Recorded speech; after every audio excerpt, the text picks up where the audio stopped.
Your brother needs this more than you. Mom's voice echoed through my lab as she swept her arm across my workstation, sending years of carefully organized research crashing to the floor. My name is Sarah Mitchell, and this was supposed to be the proudest day of my life.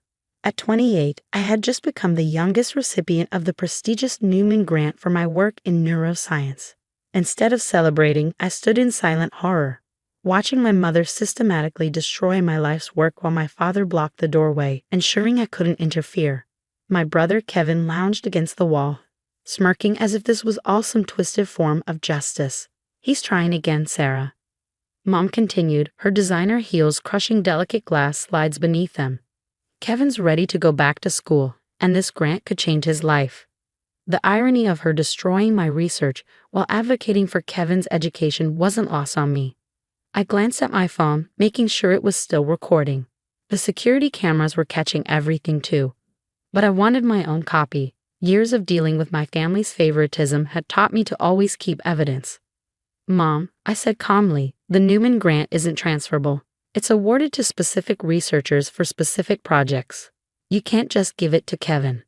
Don't be selfish. Dad finally spoke up, his voice carrying that familiar tone of disappointment he perfected over the years. Your brother has struggled. You've always had everything come easy to you. Easy, right? Because spending 8 years in rigorous research, working holidays and weekends while Kevin partied through 3 failed attempts at college was easy. Because earning this grant through merit and hard work while he expected it to be handed to him was easy. You don't even need this money, Kevin added, examining his nails with feigned disinterest. You already have a job here at the university. I'm the one trying to start over. Mom reached for my main research cabinet and something in me snapped. Touch that cabinet and I'll press charges. The room froze. My mother's hand hung in mid-air, her eyes widening in shock. In our family, threats were common, but they usually came from them, not me. You wouldn't dare, Dad growled, stepping toward me. We're family. Family doesn't destroy each other's work, I replied, my voice steady despite my racing heart. Family doesn't demand someone give up their achievements, and family certainly doesn't break into a secure lab to commit criminal damage. Break in, Mom scoffed. We used Kevin's old key card. I smiled then, and they must have seen something different in my expression because they all took a step back. Kevin's key card was deactivated 2 years ago when he dropped out the last time. Using it now constitutes unauthorized entry. Add that to the destruction of university property and attempted sabotage of granted research. You're bluffing, Kevin sneered, but I could see uncertainty creeping into his expression. I held up my phone, still recording. Try me. Mom's face contorted with rage. She grabbed the nearest speaker and hurled it against the wall. You ungrateful brat. After everything we've done for you. Everything you've done for me? I laughed, but there was no humor in it. You mean like when you spent my college fund on Kevin's first failed attempt at school?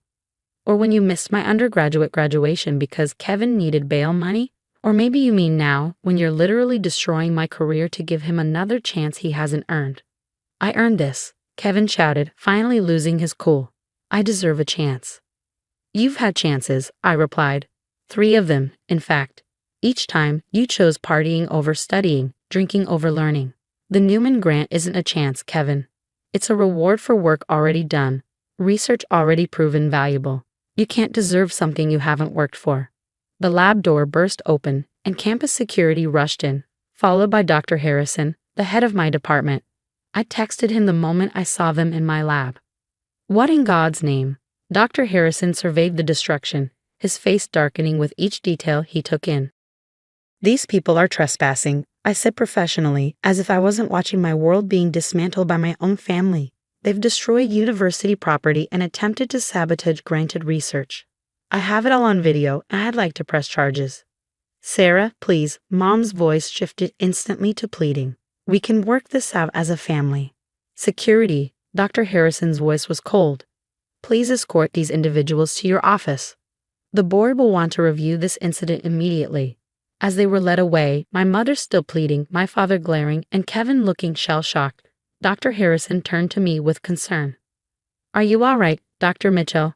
I looked around at my destroyed lab, years of work scattered across the floor. But strangely, I felt lighter than I had in years. No, I replied honestly. But I will be.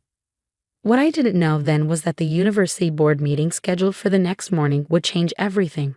Not just for me, but for the entire way the university handled research security.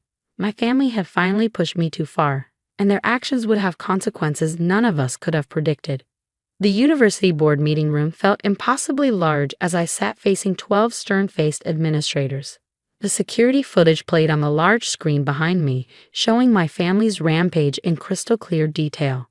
My mother's shrieks, my father's intimidating stance, Kevin's smug indifference, all preserved in high definition. Dr. Mitchell, Dean Anderson spoke first, her voice sharp with concern.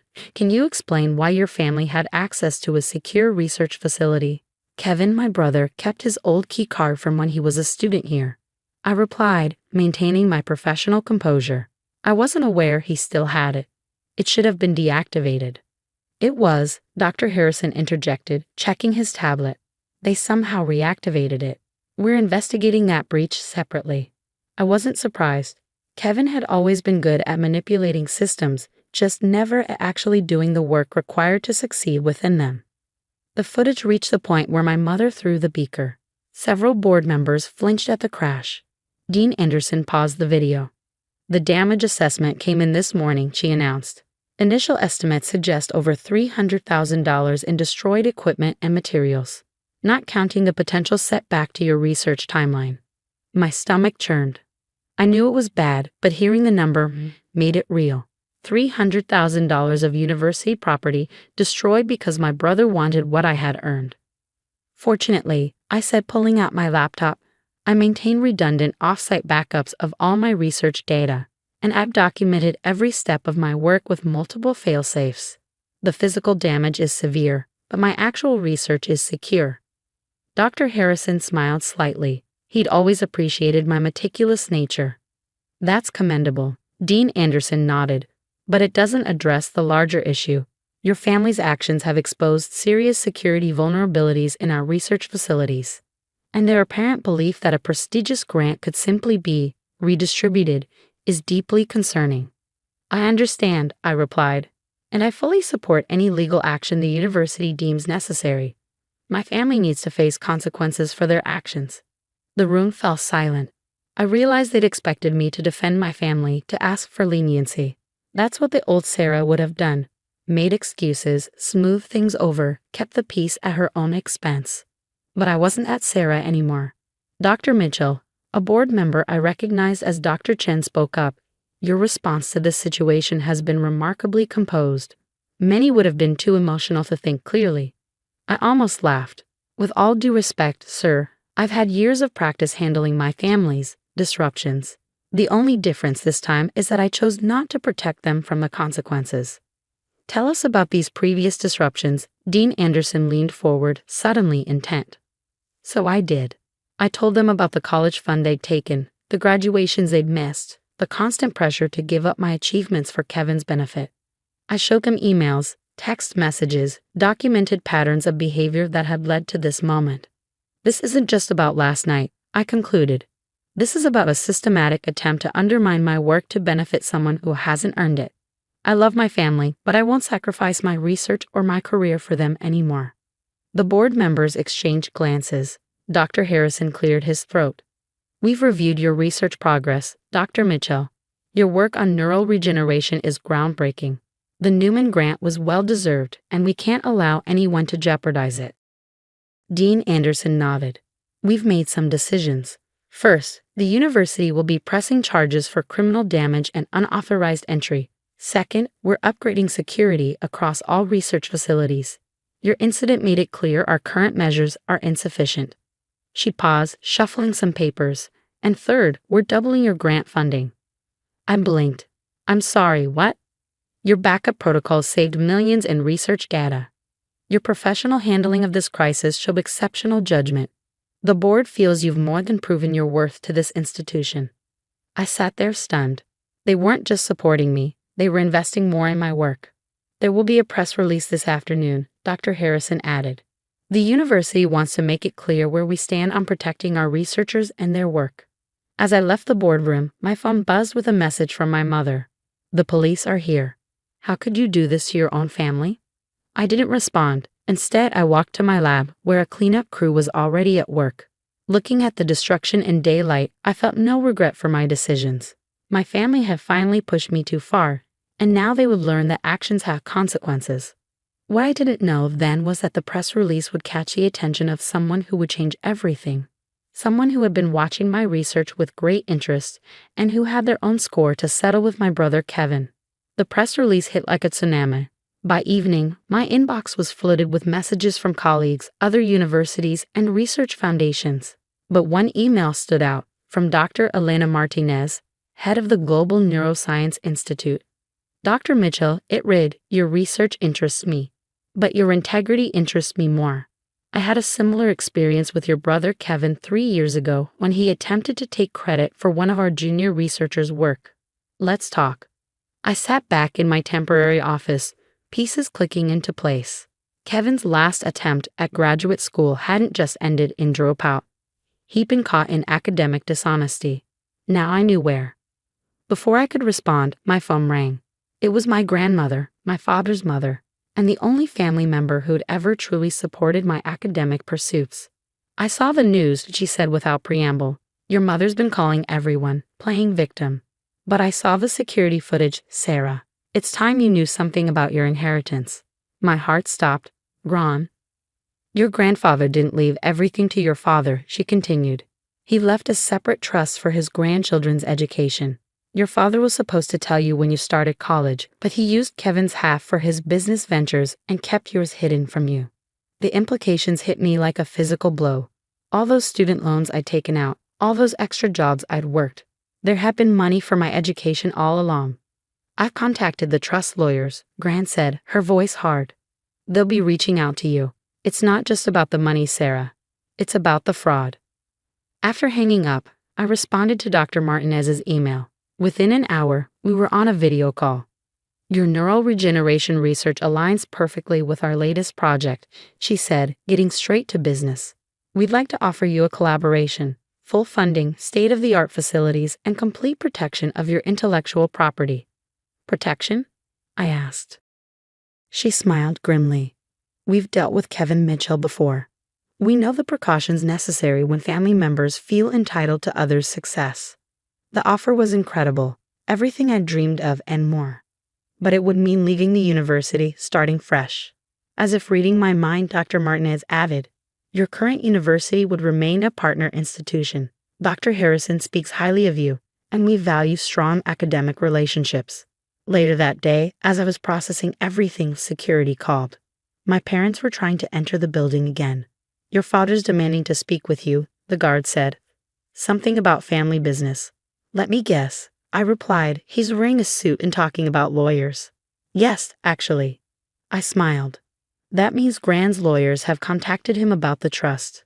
Tell him all communication needs to go through legal channels now." "You got it, Dr. Mitchell." That evening, I sat in my new temporary lab, surrounded by boxes of salvaged equipment, when Dr. Harrison stopped by. "The Global Neuroscience Institute," he said, leaning against the doorframe. "Impressive. You knew they'd reach out." He nodded. "Elena Martinez is an old colleague. When this happened, I sent her your file. Your family may have tried to hold you back, Sarah, but they've inadvertently launched you forward." 3 months later, I stood in my new lab at the Institute. The space was 3 times the size of my university lab, with equipment I'd only dreamed of using. My team, yes, I had a team now, was settling in well. The trust lawyers had recovered my inheritance with interest. Kevin's academic fraud had been fully exposed, closing the door on any future attempts to piggyback on others' work. My parents faced criminal charges and civil lawsuits from both the university and the trust administrators. My phone buzzed with a text from Gran. "Saw your new research paper. Proud of you, sweetheart. Your grandfather would have been too." Dr. Martinez poked her head in. "Ready for the board presentation." I looked around at my lab, at the work I protected and grown despite everything. More than ready. As I followed her to the conference room, I thought about that night 3 months ago, watching my mother destroy my lab. They thought they were teaching me a lesson about family obligations. Instead, they taught me something far more valuable.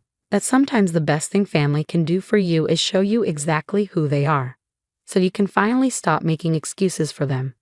My research was thriving, my career soaring, and for the first time in my life, I was completely free of the weight of my family's expectations. Sometimes I realize what looks like destruction is really just clearing the way for something better to grow. Dr. Mitchell, the board chairman, greeted me. "We're excited to hear about your progress." I smiled, opening my presentation. "Thank you. Let me show you what we discovered." The destruction of my old lab had been an ending, but this was just the beginning.